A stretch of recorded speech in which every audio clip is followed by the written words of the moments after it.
পিস্তুত ভাসুরের ছেলের বিয়ে, অনেকদিন পর বিয়ে বাড়ি একটা নিমন্ত্রণ পেলাম।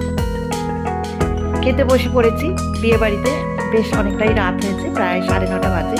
খেতে বসে পড়েছি, প্রথমেই হাতে নিয়ে নিয়েছি পনির প্যাসিন্দা। পনির খেতে তো আমার ভীষণ ভালো লাগে, তোমাদের কার কার ভালো লাগে অবশ্যই কিন্তু কমেন্টে জানিও।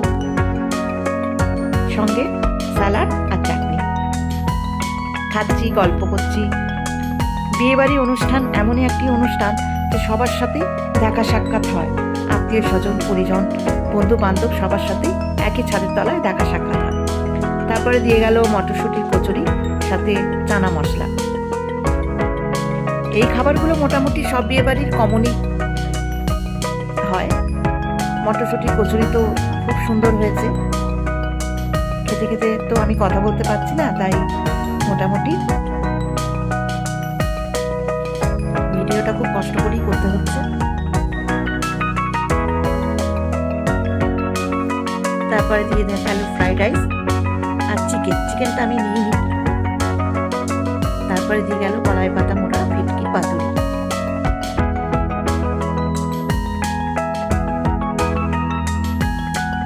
ভেটকির পাতুরির সাথে কিন্তু ভাত ছিল, মানে রাইস, ফ্রাইড রাইস না।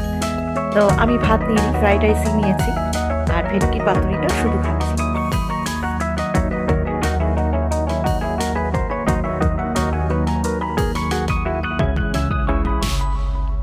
খেতে খুবই ভালো হয়েছিল ভেটকির পাতুরিটা।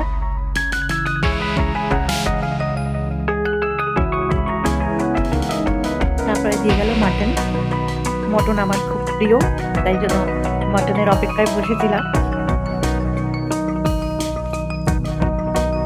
সাথে সাথে গল্পও হচ্ছে, খাওয়াও হচ্ছে।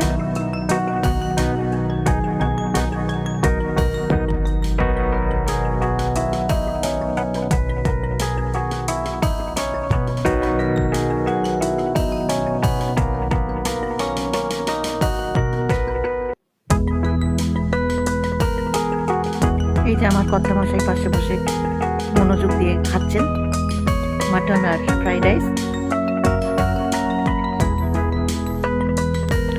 তারপর একে একে দিয়ে গেছে চাটনি, পাঁপড়, ওগুলো আর ভিডিও করতে পারিনি। তারপরে দিয়ে গেল আমার সব থেকে প্রিয় মিষ্টি রসগোল্লা। রসগোল্লা আমার প্রচণ্ড ফেভারিট। রসগোল্লা এখন মিষ্টি একটু তাড়াতাড়ি করেই খালো, আমার পাশে বসে। তারপরে ছিল মিষ্টিতে কামড় দিচ্ছে, আইসক্রিম একটু তাড়াতাড়ি করেই খাচ্ছি, কারণ ওই সময় 4:45 এসে গেছিল। আমার এই ছোট্ট মিনি ব্লগ তোমাদের কেমন লাগলো